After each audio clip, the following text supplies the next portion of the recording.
Livro O Poder do Agora, capítulo 8. Relacionamentos iluminados.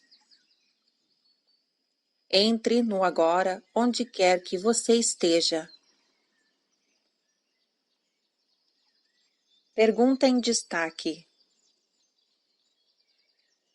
Sempre pensei que a verdadeira iluminação fosse algo impossível, a não ser através do amor entre um homem e uma mulher. Não é isso o que nos faz sentir completos? Como alguém pode ter uma vida plena sem que isso aconteça? Resposta do autor. A sua experiência pessoal já lhe mostrou que isso é verdade? Já aconteceu com você? Pergunta em destaque. Ainda não. Mas como poderia ser de outro modo? Sei que isso vai acontecer. Resposta do autor. Em outras palavras, você está esperando por um acontecimento no tempo que venha salvá-lo. Não é esse o erro principal que temos comentado? A salvação não está em algum lugar no tempo e do espaço. Está aqui e agora. Pergunta em destaque. O que quer dizer a frase "a salvação está aqui e agora"? Não entendo isso. Nem mesmo sei o que significa salvação. Resposta do autor. Muitas pessoas buscam prazeres físicos ou formas variadas de gratificação psicológica, porque acreditam que essas coisas trazem felicidade ou as libertam de uma sensação de medo ou de falta de alguma coisa. A felicidade é vista como uma sensação intensa de vivacidade obtida através do prazer físico ou como uma sensação de um eu interior mais firme ou mais completo, obtida através de alguma forma de gratificação psicológica. Essa é uma busca de salvação que tem origem num estado de insatisfação ou de insuficiência de alguma coisa. Invariavelmente, a satisfação conseguida dessa maneira tem curta duração, e assim, a condição de satisfação ou plenitude é geralmente projetada, mais uma vez, sobre um ponto imaginário distante do aqui e agora. Quando eu conseguir isso, ou me livrar daquilo, vou estar bem. Essa é uma disposição mental inconsciente que cria a ilusão de salvação no futuro. A verdadeira salvação é satisfação, paz, vida em toda a sua plenitude. É ser quem somos, sentir dentro de nós o bem que não temos opositores, a alegria do ser que não depende de nada que esteja fora de nós. Não é sentida como uma experiência passageira, mas como uma presença permanente. Na linguagem dos que creem em Deus, é conhecer Deus, não como algo externo a nós, mas sim como a nossa essência mais profunda. A verdadeira salvação consiste em conhecermos a nós mesmos como parte inseparável da vida única, livre do tempo e da forma, de onde se origina tudo o que existe. A verdadeira salvação é um estado de liberdade do medo, do sofrimento, de uma sensação de insuficiência e de falta de alguma coisa, e, portanto, de todos os desejos, necessidades, cobiça e dependência. É libertar-se do pensamento compulsivo, da negatividade e, acima de tudo, do passado e do futuro como uma necessidade psicológica. A nossa mente está dizendo que, do jeito que as coisas estão agora, não vamos conseguir chegar lá. Tem que acontecer alguma coisa, ou temos de nos tornar isso ou aquilo.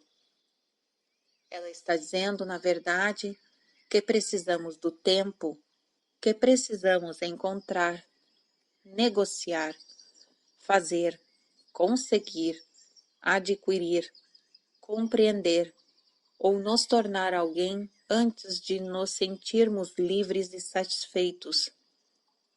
Vemos o tempo como um meio de salvação, quando, na verdade, ele é o grande obstáculo para a salvação. Imaginamos que não podemos chegar lá a partir do ponto em que estamos, ou de quem somos neste momento, porque não nos sentimos ainda completos ou bons o bastante.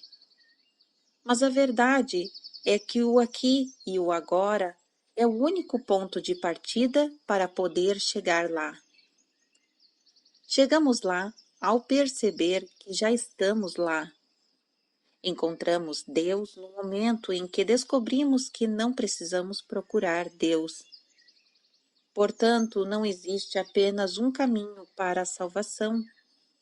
Várias circunstâncias podem ser usadas. Não é necessário haver uma em particular. Entretanto, só existe um ponto de acesso: o agora. Não existe salvação longe deste momento. Você está só, sem uma companhia? Acesse-o agora a partir da sua solidão. Você tem um relacionamento? Acesse-o agora a partir desse relacionamento. Não existe nada que possamos fazer ou obter que nos aproxime mais da salvação do que o momento presente. Não podemos fazer isso no futuro. Ou fazemos agora, ou simplesmente não fazemos.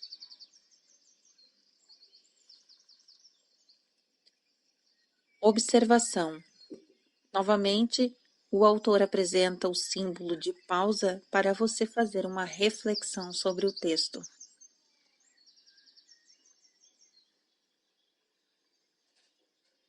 Continuação da narrativa. Relação de amor e ódio. A menos que você acesse a frequência consciente da presença, todos os seus relacionamentos, principalmente os mais íntimos, vão apresentar defeitos profundos. Durante um tempo, eles podem dar a impressão de serem perfeitos, como quando estamos apaixonados. Mas, invariavelmente, essa perfeição aparente acaba destruída por discussões, conflitos, insatisfações e até mesmo por violência física e emocional, que passa a acontecer com uma frequência cada vez maior. Parece que a maioria dos relacionamentos amorosos não leva muito tempo para se tornar uma relação de amor e ódio. O amor pode se transformar em agressões furiosas, em sentimentos de hostilidade, ou num piscar de olhos, em um completo recuo da afeição. Isso é visto como normal. Os relacionamentos, então, oscilam por um tempo, por alguns meses ou anos, entre as polaridades do amor e ódio, e nos trazem muito prazer e muita dor. Não é pouco comum que os casais se tornem viciados nesses ciclos. Esse tipo de drama nos faz sentir vivos. Quando o equilíbrio entre as polaridades negativa e positiva é desfeito, e os ciclos negativos e destrutivos acontecem com frequência e intensidades crescentes, não demora muito para o relacionamento acabar. Pode parecer que tudo se resolveria se conseguíssemos eliminar os ciclos negativos e destrutivos, permitindo que o relacionamento florescesse sem problemas. Mas isso não é possível. As polaridades são mutuamente interdependentes. Não podemos ter uma sem a outra. A positiva já contém dentro de si a negativa, ainda não manifestada. Ambas são, na verdade, aspectos diferentes de um mesmo sistema defeituoso. Estou tratando aqui dos chamados relacionamentos românticos, não do verdadeiro amor, que não possui opositores, porque nasce além da mente. O amor, como um estado permanente, ainda é raro de encontrar, tão raro quanto a consciência nos seres humanos. Entretanto, é possível haver lampejos breves e ilusórios de amor, sempre que existir um espaço no fluxo da mente. O lado negativo de um relacionamento é mais facilmente reconhecido como um defeito ou anormalidade do que o positivo. E é muito mais fácil reconhecer a fonte da negatividade do parceiro do que vê-la em nós mesmos. Ela pode se manifestar de várias formas, tais como possessividade, ciúmes, controle, ressentimento, insensibilidade e egocentrismo, cobranças emocionais e manipulação, raiva e violência física, necessidade de ter sempre razão, de discutir, criticar, julgar, culpar, agredir, irritar ou se vingar, inconscientemente, de um sofrimento do passado imposto por um dos pais. Pelo lado positivo, há uma paixão pela outra pessoa. No primeiro momento, esse é um estado altamente gratificante. Sentimos que estamos intensamente vivos. Nossa existência passa a ter um significado porque de repente alguém precisa de nós, nos deseja e nos faz sentir especiais. Além disso, provocamos as mesmas sensações no outro, o que faz com que os dois se sintam completos. O sentimento pode se tornar tão intenso que o resto do mundo perde o significado.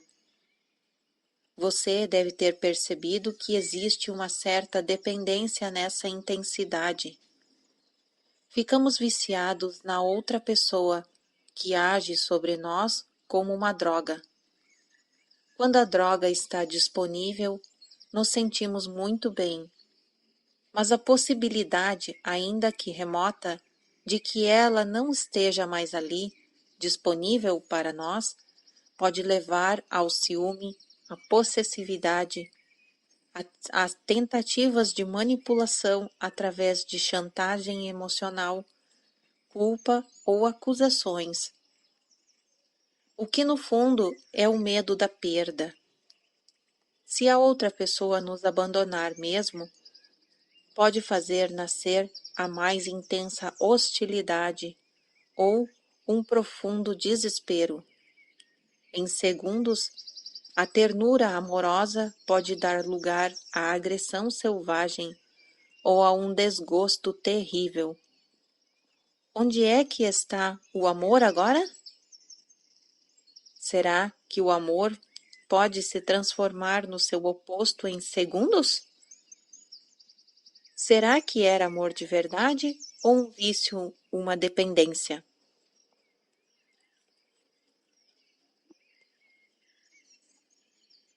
O vício e a busca da plenitude.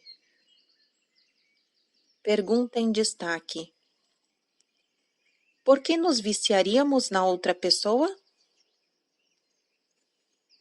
Resposta do autor: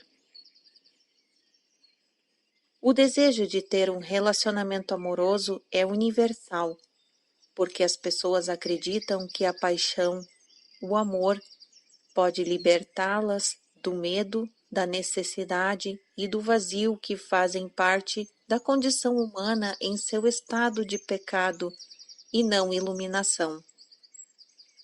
Existe uma dimensão física e outra psicológica para esse estado. No nível físico, é óbvio que não somos um todo, nem jamais seremos. Cada um de nós é homem ou mulher, o que equivale a dizer uma metade de um todo. Nesse nível, o desejo de ser completo, de retornar à unidade, se manifesta através da atração entre homem e mulher. É o impulso quase irresistível de união com a polaridade oposta de energia. A raiz desse impulso físico é espiritual, porque nele está o desejo ardente do fim de uma dualidade, de um retorno ao estado de completude. Mas a união sexual não passa de um lampejo breve de plenitude, um instante abençoado. Enquanto ela for inconscientemente vista como um meio de salvação, você a verá como um fim da dualidade no nível da forma, um lugar onde ela não pode ser encontrada. Você teve um lampejo do paraíso, mas não pode ficar ali e se percebe de novo em um corpo separado. No nível psicológico, a sensação de falta, de não estar completo, é até maior do que no nível físico. Enquanto houver uma identificação com a mente, o sentido do eu interior é dado pelas coisas externas.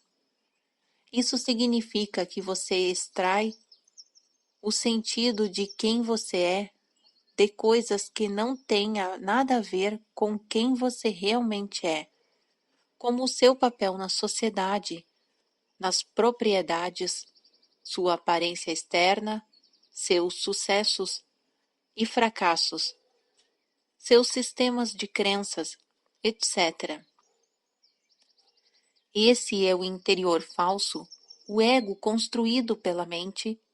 Sente-se vulnerável, inseguro e está sempre em busca de coisas novas com as quais se identificar para obter a sensação de que ele existe. Mas nada é suficiente para lhe dar uma satisfação duradoura. O medo permanece. A sensação de falta e de necessidade permanecem. Então acontece aquele relacionamento especial. Parece ser a resposta para todos os problemas do ego. Parece preencher todas as nossas necessidades. Todas aquelas outras coisas das quais você tinha extraído o sentido do eu interior se tornam relativamente insignificantes. Você agora tem um ponto focal que substitui todos os outros, que dá sentido à sua vida e até define a sua identidade. A pessoa por quem você se apaixonou. Você não é mais um fragmento isolado em um mundo insensível. Seu mundo agora tem um centro, uma pessoa amada. O fato de que o centro está fora de você e, portanto, você ainda tem um sentido de eu interior derivado das coisas externas, parece não importar muito num primeiro momento. O que importa é que aquelas sensações de medo, falta, vazio e insatisfação não estão mais presentes. Ou será que estão? Será que elas desapareceram? ou continuam a existir por debaixo da aparência da felicidade? Se em seus relacionamentos você vivenciou tanto o amor quanto o seu oposto, então é provável que você esteja confundindo o apego do ego e a dependência com o amor. Não se pode amar alguém em um momento e atacar essa pessoa no outro seguinte. O verdadeiro amor não tem oposto. Se o seu amor tem oposto, então não é amor, mas uma grande necessidade do ego de obter um sentido mais profundo e mais completo do eu interior. Uma necessidade que a outra pessoa preenche temporariamente. É uma forma de substituição que o ego encontrou e por um curto período ela parece ser mesmo a salvação. Chega então um momento em que o outro passa a se comportar de um modo que deixa de preencher as nossas necessidades, ou melhor, as necessidades do nosso ego. As sensações de medo, sofrimento, falta, que estão encobertas pelo relacionamento amoroso, voltam a aparecer. Como acontece com qualquer vício, ficamos muito bem enquanto a droga está disponível, mas chega um momento em que a droga não funciona mais. Quando essas dolorosas sensações de medo reaparecem, nós as sentimos mais fortes do que antes e passamos a ver o outro como a causa de todas essas sensações. Isso significa que estamos projetando no outro essas sensações. Por isso, nós o agredimos com toda a violência que é parte do nosso sofrimento. Essa agressão pode despertar o sofrimento do outro, que é induzido a contra-atacar. Nesse ponto, o ego ainda está inconsciente, esperando que a agressão ou a tentativa de manipulação seja suficiente para levar o outro a mudar o comportamento, de forma que possa usá-lo de novo para encobrir o seu sofrimento. Todo o vício surge de uma recusa inconsciente de encararmos nossos próprios sofrimentos. Todo vício começa no sofrimento e termina nele. Qualquer que seja o vício, álcool, comida, drogas legais ou ilegais, ou mesmo uma pessoa. Ele é um meio que usamos para encobrir o sofrimento. Essa é a razão por que, passada a euforia inicial, existe tanta infelicidade, tanto sofrimento nos relacionamentos íntimos. Eles não causam o sofrimento e a infelicidade. Eles trazem à superfície o sofrimento e a infelicidade que já estão dentro de nós. Todo vício faz isso. Todo vício chega a um ponto em que já não funciona mais para nós e então sentimos o sofrimento mais forte do que nunca. Essa é uma razão pela qual muitas pessoas estão sempre tentando escapar do momento presente e buscando algum tipo de salvação no futuro. A primeira coisa que devem encontrar, caso focalizem a atenção no agora, é o próprio sofrimento que carregam, e é isso o que mais temem. Se ao menos soubessem como no agora é fácil acessar o poder da presença que dissolve o passado e o sofrimento. Se ao menos soubessem como estão perto da própria realidade, como estão perto de Deus. Evitar se relacionar como uma tentativa de evitar o sofrimento também não é a resposta. O sofrimento está lá de qualquer jeito. 3 relacionamentos infelizes em alguns anos têm mais probabilidades de forçar você a acordar do que 3 anos em uma ilha deserta ou trancafiado em seu quarto. Mas, se você soubesse colocar uma presença intensa em sua solidão, isso também funcionaria para você.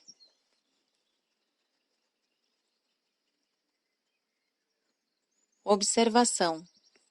Novamente, aqui o autor coloca o símbolo de pausa para você fazer uma reflexão sobre o texto lido.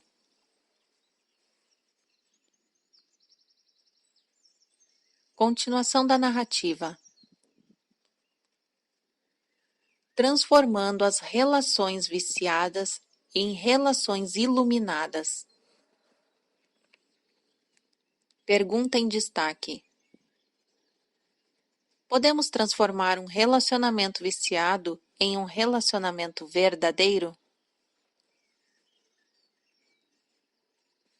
Resposta do autor.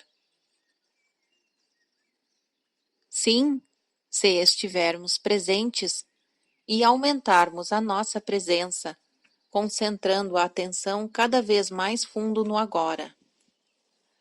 A chave do segredo será sempre essa: não importa se você está vivendo só ou com alguém. Para o amor florescer, a luz da nossa presença tem de ser forte o bastante, de modo a impedir que o pensador ou o sofrimento do corpo nos domine.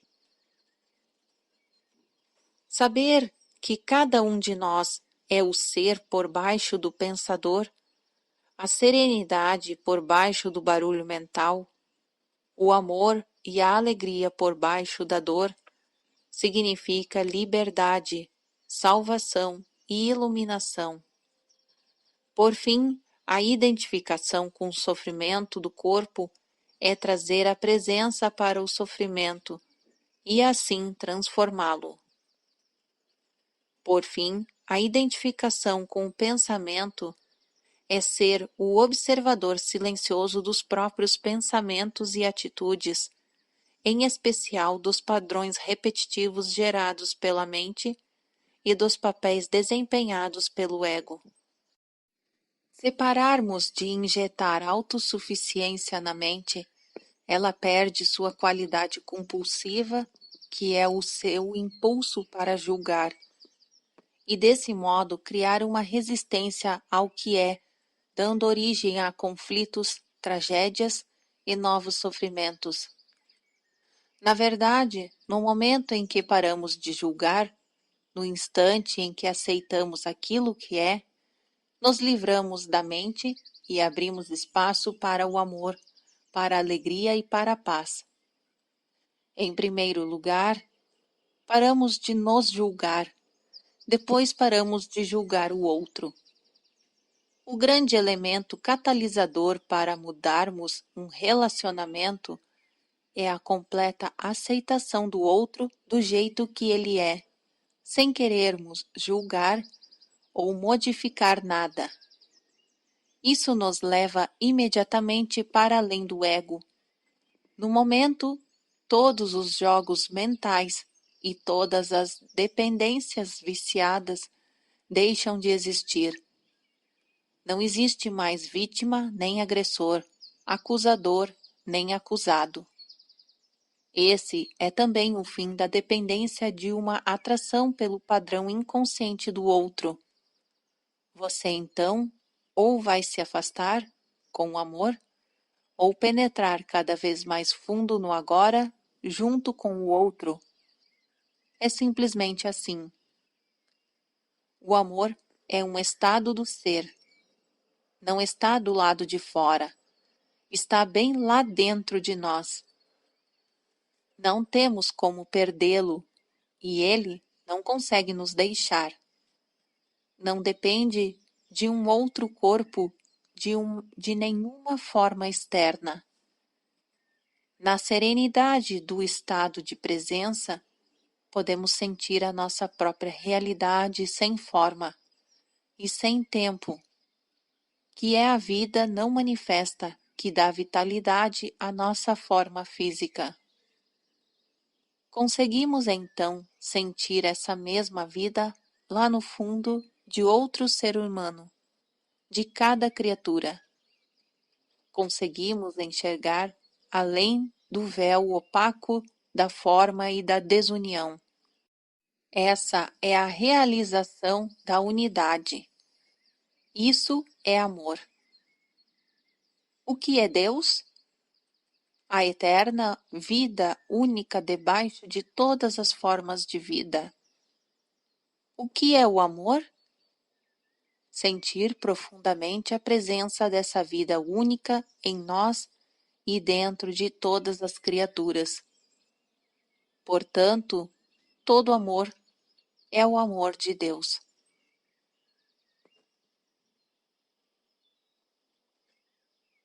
Observação. Novamente, o autor apresenta o símbolo de pausa para você fazer uma reflexão.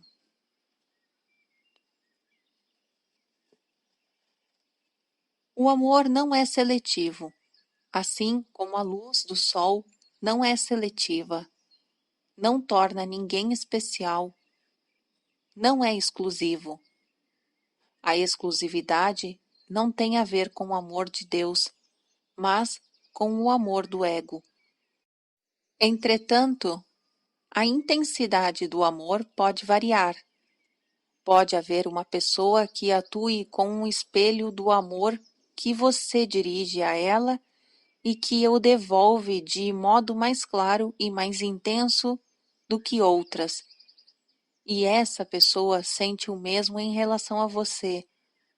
Pode-se dizer que as duas têm um relacionamento amoroso. O vínculo que liga as duas pessoas é o mesmo vínculo que nos liga à pessoa sentada ao nosso lado no ônibus, ou a um pássaro, a uma árvore, a uma flor. Só que o que diferencia é o grau de intensidade com que o sentimos. Mesmo em um relacionamento tido como viciado, pode existir momentos em que alguma coisa mais real se destaca, algo além das necessidades doentias do casal.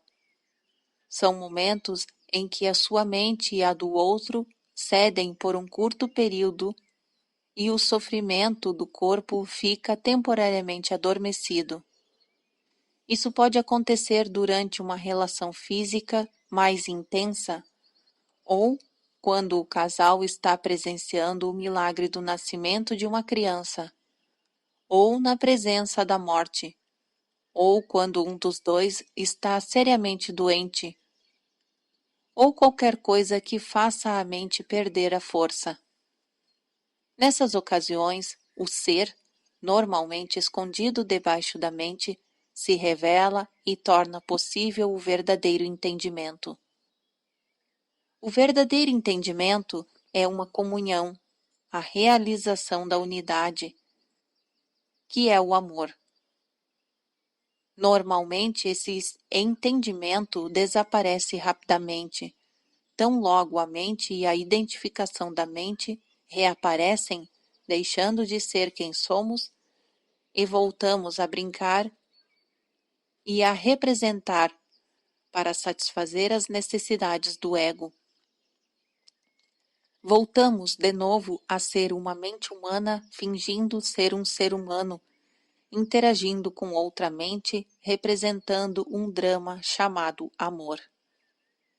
Embora possa haver curtos lampejos, o amor não consegue florescer, a menos que estejamos permanentemente livres da identificação com a mente e que a presença seja bastante intensa para dissolver o sofrimento do corpo. Assim, o sofrimento não consegue nos dominar e destruir o amor.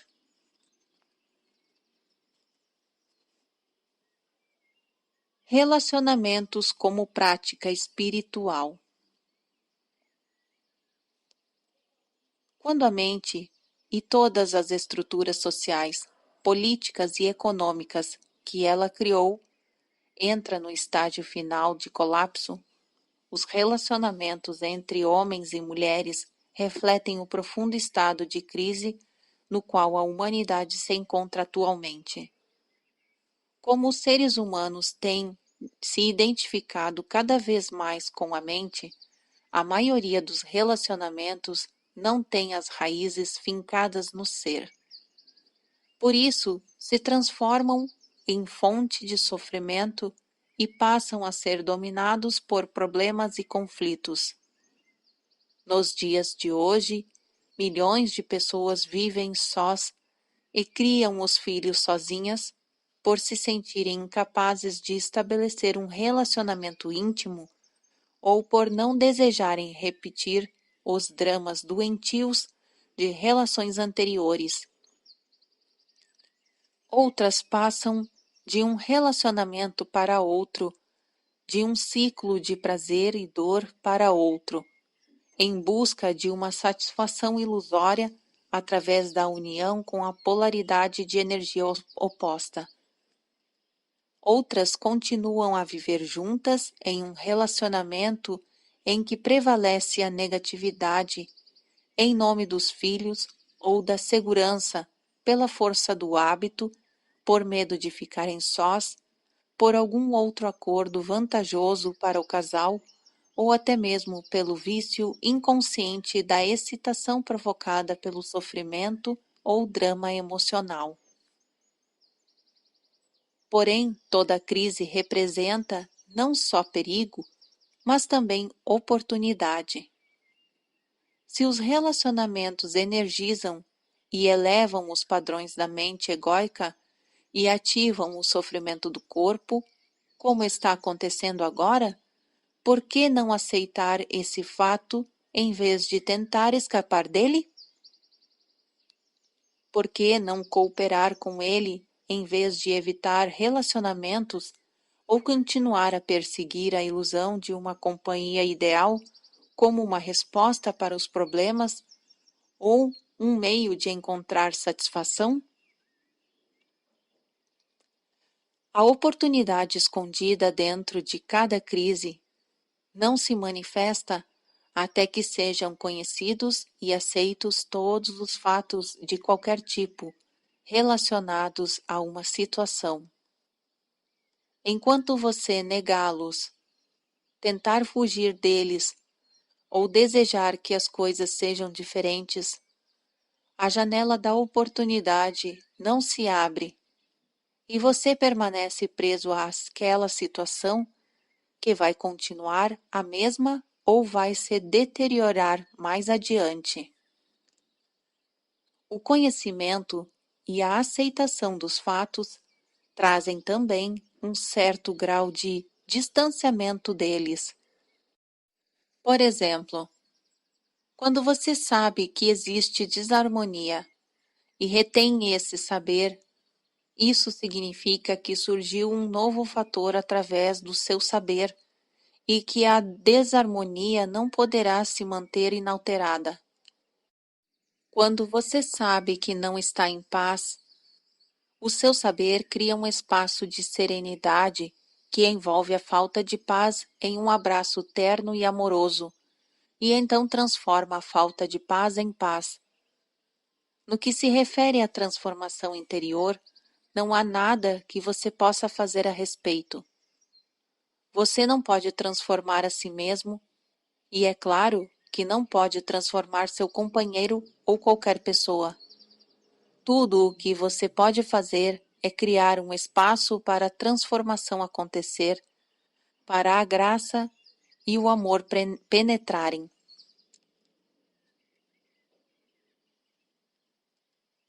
Observação. Novamente, o autor apresenta o símbolo de pausa para você refletir.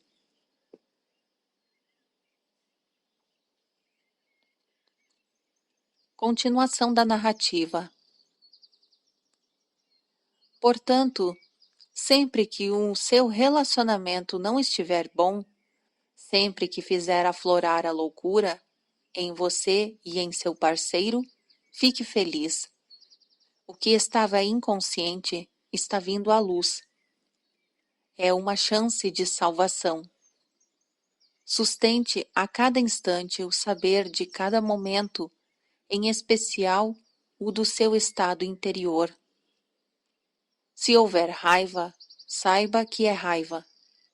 Se houver ciúme, defesa, um impulso para discutir, uma necessidade de ter sempre razão, uma criança interior reclamando amor e atenção, ou um sofrimento emocional de qualquer tipo, seja o que for, saiba a realidade do momento e sustente esse conhecimento. O relacionamento passa a ser o seu sadhana, a sua prática espiritual. Se você notar um comportamento inconsciente no parceiro, prenda-o no abraço amoroso do seu saber, de modo que você não terá uma reação. A inconsciência e o conhecimento não conseguem conviver por muito tempo, mesmo que o conhecimento esteja só com uma pessoa e a outra não tenha consciência do que está fazendo. A forma de energia que existe por trás da agressão e da hostilidade acha a presença do amor absolutamente insuportável. Se você reage à inconsciência do seu parceiro, você também fica inconsciente. Mas se você ficar alerta à sua reação, nada está perdido. A humanidade está sob uma grande pressão para se desenvolver, porque é a sua única chance de sobreviver como raça. Isso vai afetar cada aspecto da nossa vida e dos nossos relacionamentos. Nunca antes os relacionamentos foram tão problemáticos e oprimidos por conflitos como hoje em dia. Você deve ter notado que eles não aparecem para nos fazer felizes ou satisfeitos.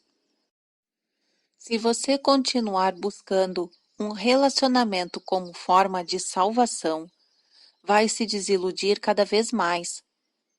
Mas, se você aceitar que o relacionamento está aqui para tornar você consciente em lugar de ser feliz, então o relacionamento vai lhe oferecer a salvação que você estará se alinhando com a mais alta consciência que quer nascer neste mundo.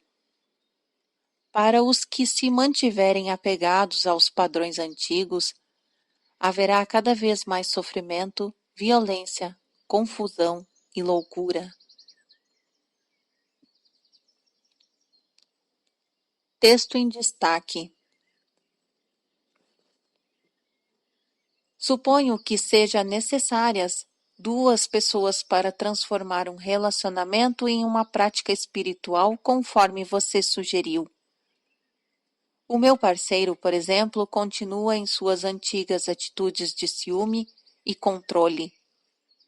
Já chamei a atenção para isso inúmeras vezes, mas ele é incapaz de perceber.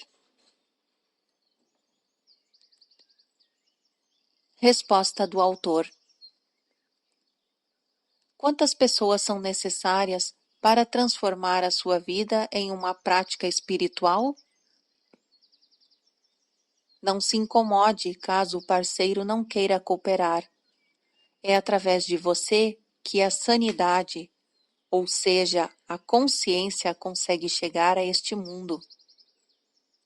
Você não tem de esperar o mundo se curar ou alguém se tornar consciente antes de poder alcançar a iluminação. Pode ter de esperar para sempre.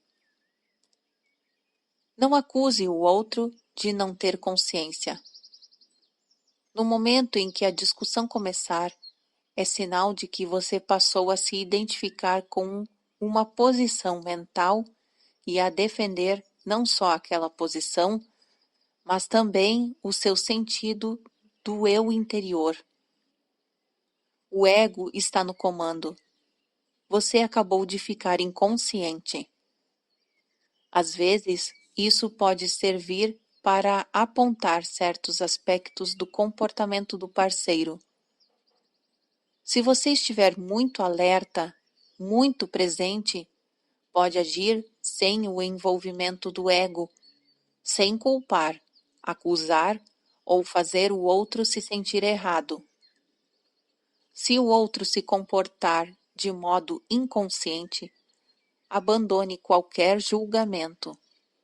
O julgamento tanto serve para as pessoas confundirem o comportamento inconsciente com o que elas são de verdade, quanto para projetar a própria inconsciência sobre a outra pessoa e se enganar por causa disso, sobre quem elas são.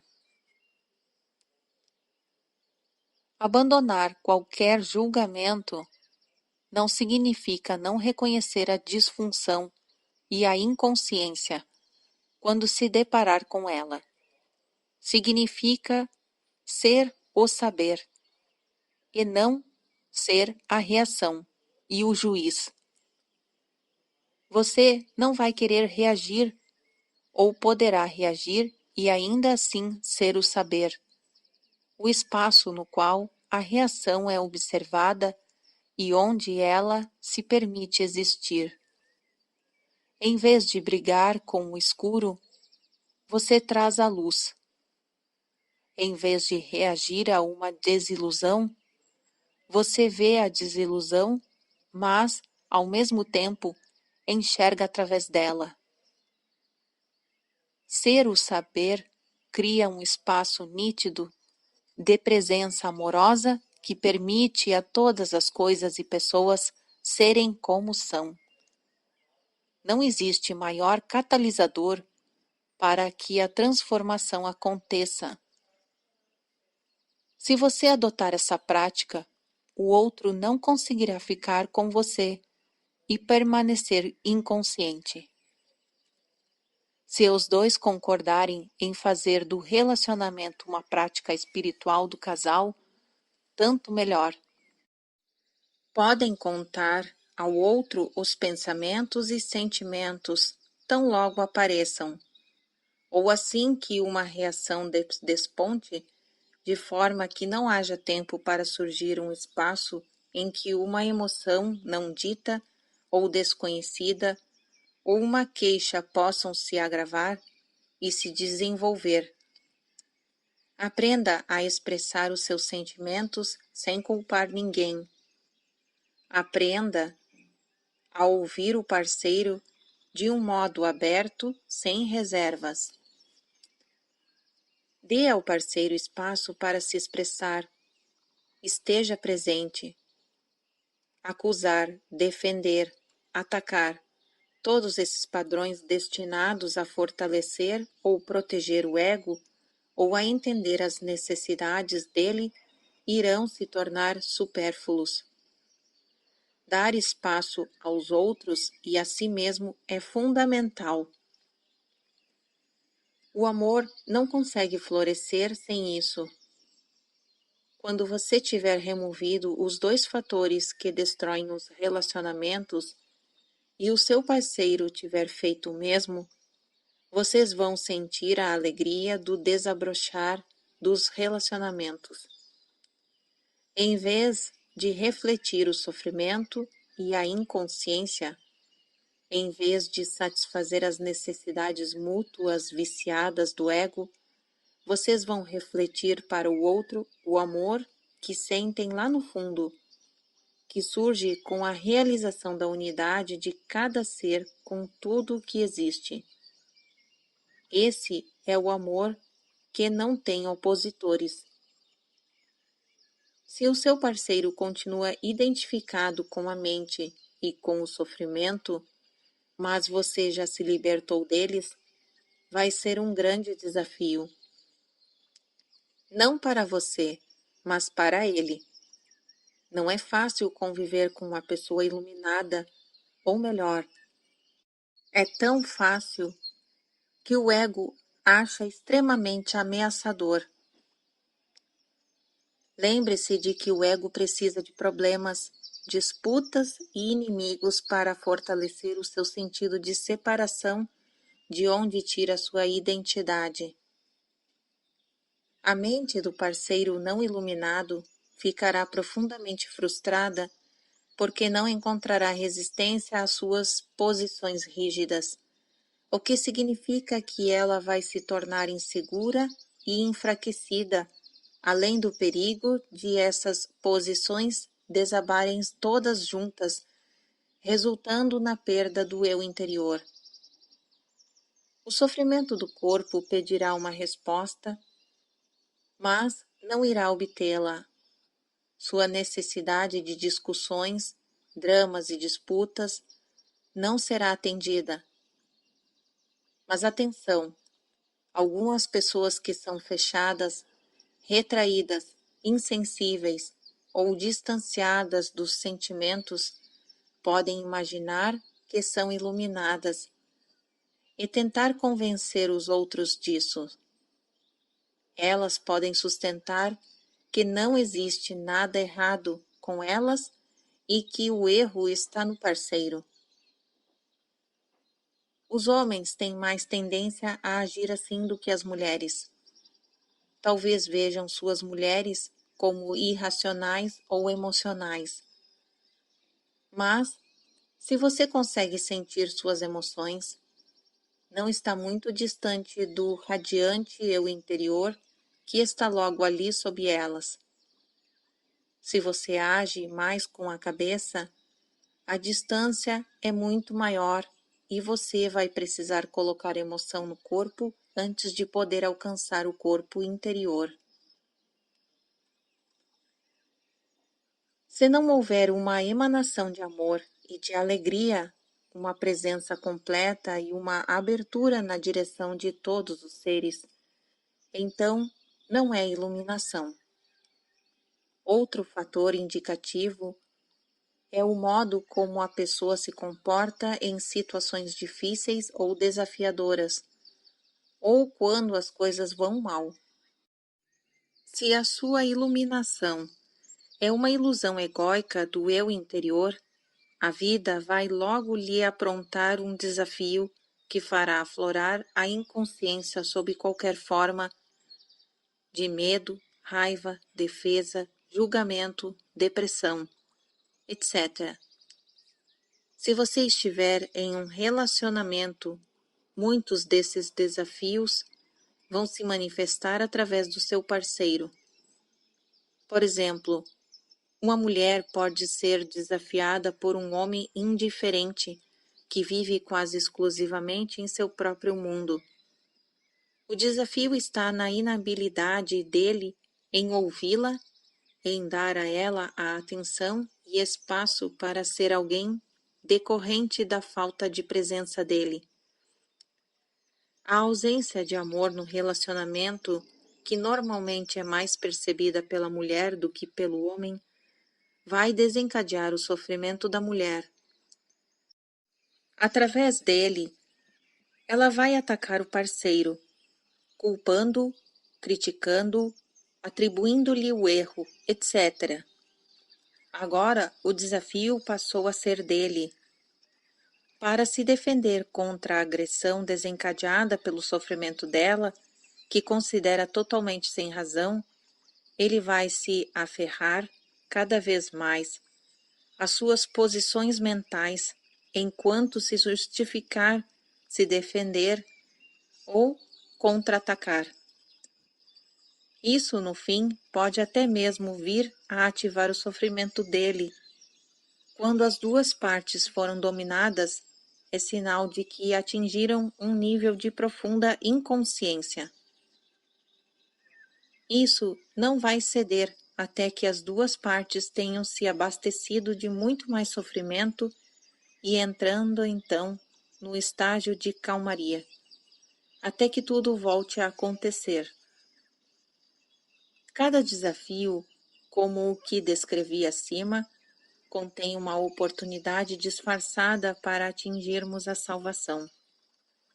Por exemplo, a hostilidade da mulher pode se tornar um sinal para o homem sair do seu estado identificado com a mente, despertar no agora, estar presente, em vez de ficar cada vez mais inconsciente. Em vez de ser o sofrimento, a mulher poderia ser o saber que absorve o sofrimento emocional em si mesma, acessar o poder do agora e iniciar a transformação do sofrimento. Isso evitaria a projeção compulsiva e automática do sofrimento para o mundo exterior.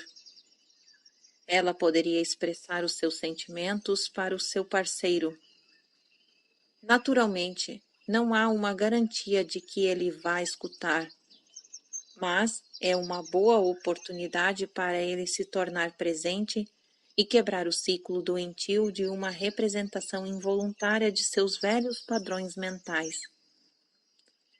Se a mulher perder essa oportunidade, o homem poderá observar a sua própria reação emocional e mental ao sofrimento dela, a maneira como ele se coloca na defensiva em vez de ser a reação. Poderá então identificar o momento em que começa o seu próprio sofrimento e trazer consciência às suas emoções. Assim, um espaço de consciência pura, claro e sereno passaria a existir. O saber, a testemunha silenciosa, o observador. Essa consciência não nega o sofrimento e, mais que isso, está além dele. Permite que o sofrimento aconteça ao mesmo tempo que o transforma. Ela tudo aceita e tudo transforma. A mulher poderia facilmente se juntar a ele nesse espaço, atravessando a porta que acabou de ser aberta.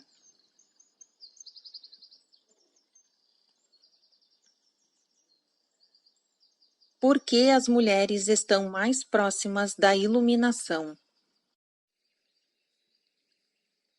Pergunta em destaque. Por que o sofrimento é um obstáculo maior para as mulheres? Resposta do autor. O sofrimento, em geral, tem um aspecto coletivo e pessoal. O aspecto pessoal é o resíduo acumulado de problemas e sofrimentos emocionais que a própria pessoa vivenciou no passado. Os aspectos coletivos é o sofrimento acumulado na psique da humanidade por milhares de anos, através de doenças, torturas, guerras, assassinatos, crueldades, loucuras, etc. O sofrimento de cada um de nós também faz parte desse sofrimento coletivo. Por exemplo, certos países onde ocorreram formas extremas de luta e violência possuem um sofrimento coletivo mais intenso que outros. Qualquer pessoa com um forte sofrimento e sem consciência bastante para se desligar dele, não só será forçada de modo contínuo ou periódico a reviver o sofrimento emocional, como também facilmente se torna ator ou vítima da violência. Por outro lado, essas pessoas também podem estar potencialmente mais próximas da iluminação. Claro que esse potencial nem sempre se realiza, mas se você tiver um pesadelo, provavelmente terá mais motivos para despertar do que alguém que acabou de ter um sonho comum sobre as dificuldades da vida. Além do sofrimento pessoal, cada mulher tem participação naquilo que pode ser descrito como o sofrimento feminino coletivo, a menos que ela esteja plenamente consciente. Trata-se do sofrimento acumulado vivido por cada mulher, em parte pela dominação dos homens sobre as mulheres, pela escravidão, exploração, por estupros, por partos, perda dos filhos, etc., durante milhares e milhares de anos. O sofrimento físico e emocional que em muitas mulheres precede e coincide com o fluxo menstrual, é o sofrimento em seu aspecto coletivo, despertando da sua dormência naquele momento, embora possa ser detonado também em outras ocasiões. Ele restringe o livre fluxo de energia vital através do corpo, da qual a menstruação é uma manifestação física. Vamos nos deter um pouco nesse aspecto e ver como pode se tornar uma oportunidade para a iluminação. Com frequência, a mulher é dominada pelo sofrimento físico e emocional nesse período. Ele tem uma carga energética poderosa que pode facilmente empurrá-la para uma identificação inconsciente com ele. Você é, então, possuída por um campo de energia que ocupa o seu espaço interior e finge ser você. Mas não é você de jeito nenhum. Ele fala através de você, age através de você, pensa através de você. Vai criar situações negativas em sua vida de tal modo que ele possa se alimentar da energia. Já descrevi esse processo. Ele pode ser vicioso ou destrutivo. É o sofrimento puro, o sofrimento do passado e não é você. O número de mulheres que estão se aproximando do estado de consciência plena já ultrapassa os dos homens e vai crescer ainda mais nos próximos anos. Os homens poderão alcançá-las no final, mas por um tempo considerável haverá uma distância entre a consciência masculina e a feminina. As mulheres estão recuperando a função que é um direito natural delas, ser uma ponte entre o mundo manifesto e o não manifesto, entre a materialidade e o espírito. A sua tarefa principal agora, como mulher, é transformar o sofrimento de forma que ele não possa mais se interponha entre você e o seu verdadeiro eu interior. Naturalmente, você também tem de lidar com outro obstáculo, a iluminação, que é a mente pensante. Mas a presença intensa que você produz quando lida com o sofrimento também vai libertá-la da identificação com a mente. A primeira coisa a lembrar é que enquanto você construir a sua identidade em função do sofrimento, não conseguirá se livrar dele. Enquanto investir uma parte do seu sentido do eu interior no seu sofrimento emocional, você vai resistir ou sabotar inconscientemente cada tentativa de curar o sofrimento. Por quê? Porque você quer se manter inteira e o sofrimento se tornou uma parte essencial de você. Esse é um processo inconsciente e o único caminho para suportá-lo, superá-lo e torná-lo consciente.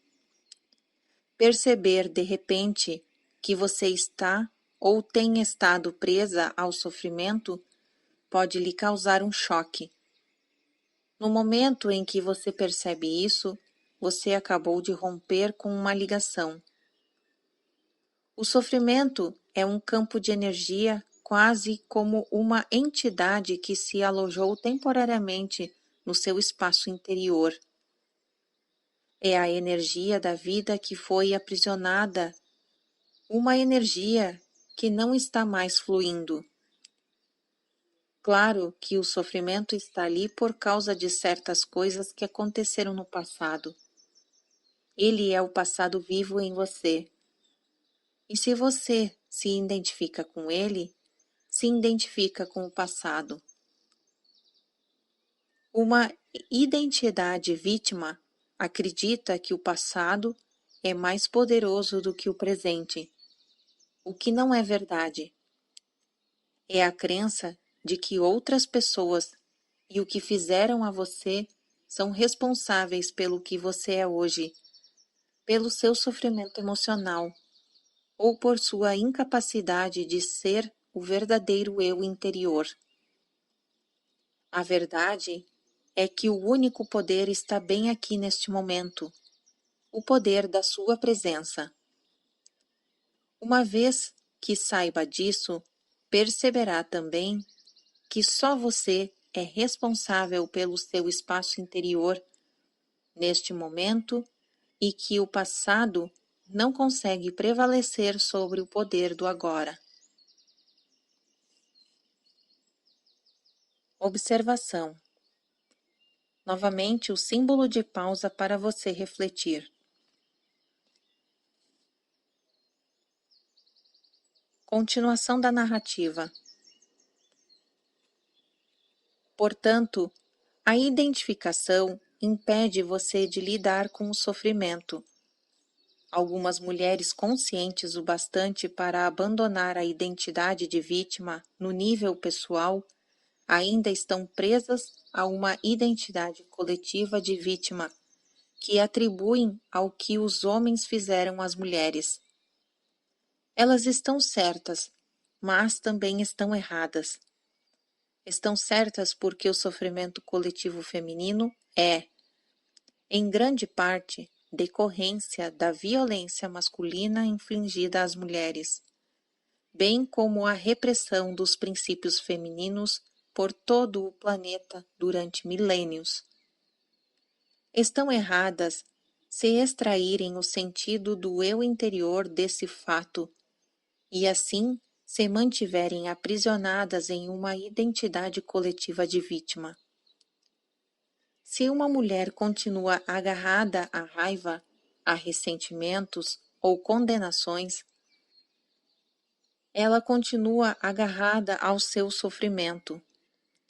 Isso pode dar a ela um reconfortante sentido de identidade e de solidariedade com as outras mulheres, mas a mantém escravizada ao passado e bloqueia um acesso integral à sua essência e ao poder verdadeiro. Se as mulheres se afastam dos homens, favorecem um sentido de separação e, portanto, um fortalecimento do ego. E quanto mais forte o seu ego, mais distante você está da sua verdadeira natureza. Assim, não use o sofrimento para criar uma identidade. Use-o, em vez disso, para a iluminação. Transforme-o em consciência. Uma das melhores épocas para fazer isso é durante a menstruação. Acredito que nos próximos anos, muitas mulheres irão atingir o estado de consciência plena durante este período. Normalmente, esse é um tempo de inconsciência para muitas mulheres, porque são dominadas pelo sofrimento coletivo feminino.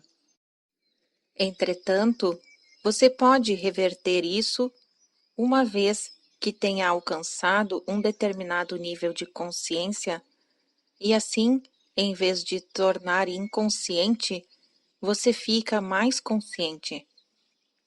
Já descrevi antes esse processo básico, mas vou apresentá-lo de novo, desta vez com uma referência especial ao sofrimento coletivo feminino. Quando você percebe que o período menstrual está se aproximando, antes mesmo de você sentir os primeiros sinais do que é comumente chamado tensão pré-menstrual, o despertar do sofrimento coletivo feminino. Mantenha-se muito alerta e ocupe o seu corpo o mais que puder. Quando o primeiro sinal aparecer, você vai precisar estar bastante alerta para agarrá-lo, antes que ele domine você. Por exemplo, o primeiro sinal pode ser uma grande e súbita irritação ou lampejo de raiva, ou simplesmente um sintoma físico. Seja lá o que for, agarre-o antes que ele domine o seu pensamento ou comportamento. Isso significa simplesmente colocar o foco da sua atenção sobre ele. Saber que se trata do sofrimento e, ao mesmo tempo, ser conhecedor, o que significa perceber a sua presença consciente e sentir o seu poder. Qualquer emoção cede e se transforma quando colocamos a presença sobre ela. Se for um simples sintoma físico, a atenção que você der a ela vai evitar que se transforme em uma emoção ou em um pensamento. Continue então alerta e espere pelo próximo sinal de sofrimento. Quando ele aparecer, agarre-o de novo, do mesmo jeito que antes. Mais tarde, quando o sofrimento tiver despertado totalmente do seu estado de dormência, você poderá vivenciar uma considerável turbulência em seu corpo interior, por uns momentos talvez, até por alguns dias. Qualquer que seja a forma que ele tome, esteja presente. Dê a ele sua atenção completa. Observe a turbulência dentro de você. Perceba que ela está lá. Sustente o conhecimento e seja o conhecedor. Lembre-se, não permita que o sofrimento use a sua mente e domine o seu pensamento. Observe-o. Sinta a energia do modo direto dentro do seu corpo. Como você já sabe, a atenção completa significa a aceitação completa.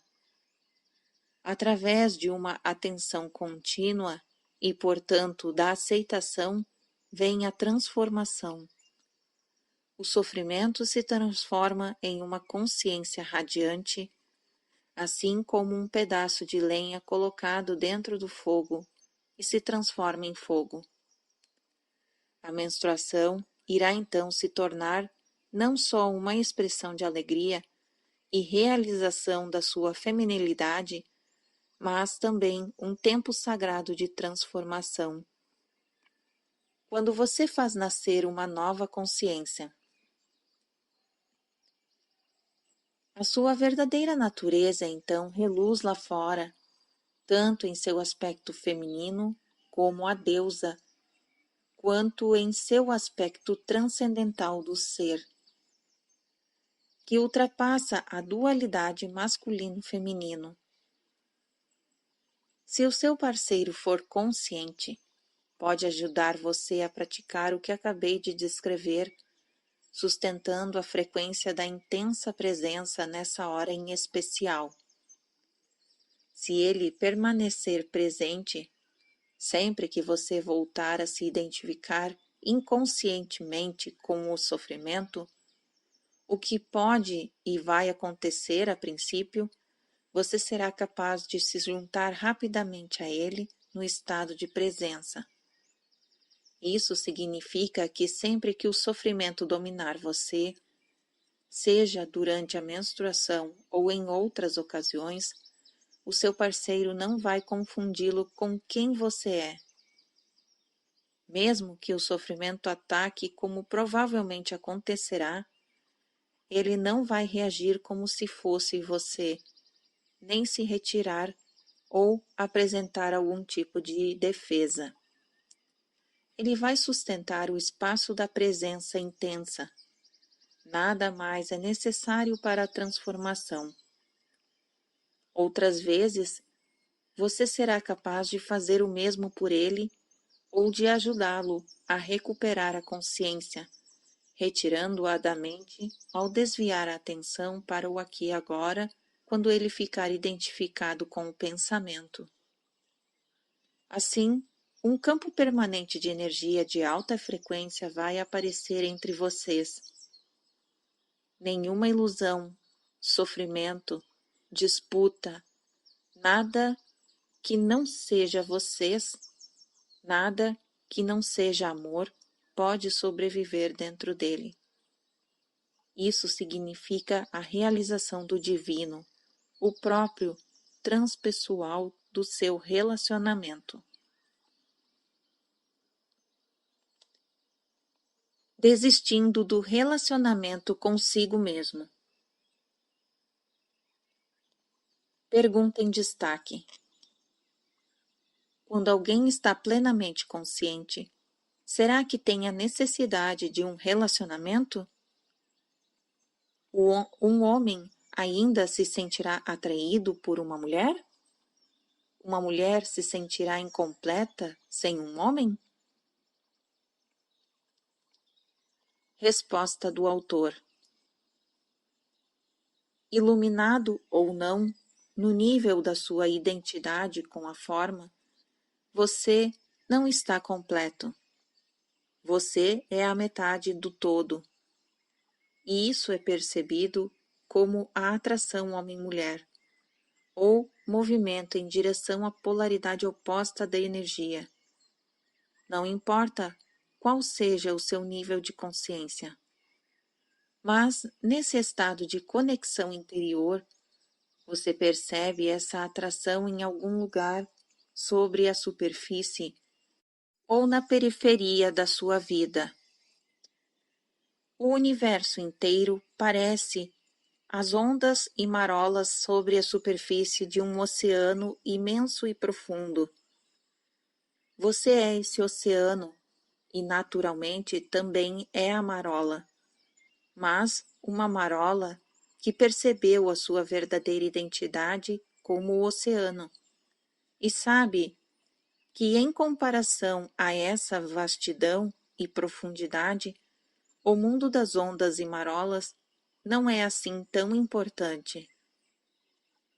Isso não significa que você não se relaciona profundamente com as outras pessoas ou com o seu parceiro. Na verdade, você só consegue se relacionar se tiver consciência do ser. Partindo do ser, você é capaz de enxergar além do véu da forma. No ser, homem e mulher são uma unidade. A sua forma pode continuar a ter algumas necessidades, mas o ser não tem nenhuma. Já está completo e inteiro.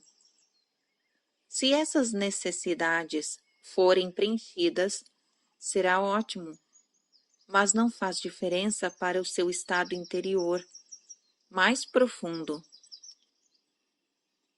Portanto, caso a necessidade de uma polaridade masculina ou feminina não seja preenchida, é perfeitamente possível para uma pessoa iluminada perceber que falta alguma coisa no nível externo e, ao mesmo tempo, sentir-se totalmente completa e satisfeita no nível interno. Pergunta em destaque. Na busca da iluminação, ser homossexual serve de vantagem, de obstáculo ou não faz qualquer diferença? Resposta do autor. Ao se aproximar da idade adulta, a incerteza da sexualidade, seguida da percepção que você é diferente dos outros, pode forçar uma desidentificação dos padrões socialmente condicionados de pensamento e comportamento. Isso vai elevar automaticamente o seu nível de consciência sobre a inconsciência predominante, onde as pessoas inquestionavelmente carregam todos os padrões herdados. Nesse sentido, ser homossexual pode ser uma vantagem. Até certo ponto, ser um estranho, alguém que não se enquadra com os outros ou é rejeitado por eles por qualquer razão, torna a vida difícil, mas também traz uma vantagem com relação à iluminação. Tira você da inconsciência quase que à força. Por outro lado, se você desenvolve um sentido de identidade baseado na sua homossexualidade, escapa de uma armadilha para cair em outra. Você vai desempenhar papéis e jogos ditados pela imagem mental que tem em si mesmo como homossexual. Vai se tornar inconsciente. Vai virar uma falsidade. Debaixo da sua máscara de ego, vai estar muito infeliz. Se isso acontece com você, ser homossexual virou um obstáculo. Mas sempre existe uma nova oportunidade. Uma infelicidade aguda pode ser um grande elemento despertador. Pergunta em destaque: é verdade que cada um de nós precisa ter um bom relacionamento consigo mesmo antes de se relacionar com outras pessoas? Resposta do autor: se você não consegue ficar à vontade consigo mesmo, vai procurar um relacionamento para encobrir o seu desconforto. Só que esse desconforto vai reaparecer de alguma outra forma no relacionamento e você provavelmente atribuirá a responsabilidade ao seu parceiro. Tudo o que você precisa fazer é aceitar esse momento plenamente. Você estará então à vontade no aqui e no agora e à vontade consigo mesmo. Mas será que você precisa ter um relacionamento com você mesmo? Por que não ser apenas você? Quando se relaciona com você mesmo, já se dividiu em dois: eu e eu mesmo, sujeito e objeto. Essa dualidade criada pela mente é a raiz de toda a complexidade desnecessária de todos os problemas e conflitos em sua vida. No estado de iluminação, você é você mesmo. Você e você mesmo se fundem em um só. Você não se julga, não sente pena de si, não se orgulha de si, não se ama, não se odeia, e etc. A divisão provocada pela consciência está curada e sua maldição removida. Não existe um você mesmo que seja preciso proteger, defender ou alimentar. Quando você está iluminado, não tem mais um relacionamento consigo mesmo. Uma vez que tenha aberto a mão disso, todos os seus outros relacionamentos serão de amor.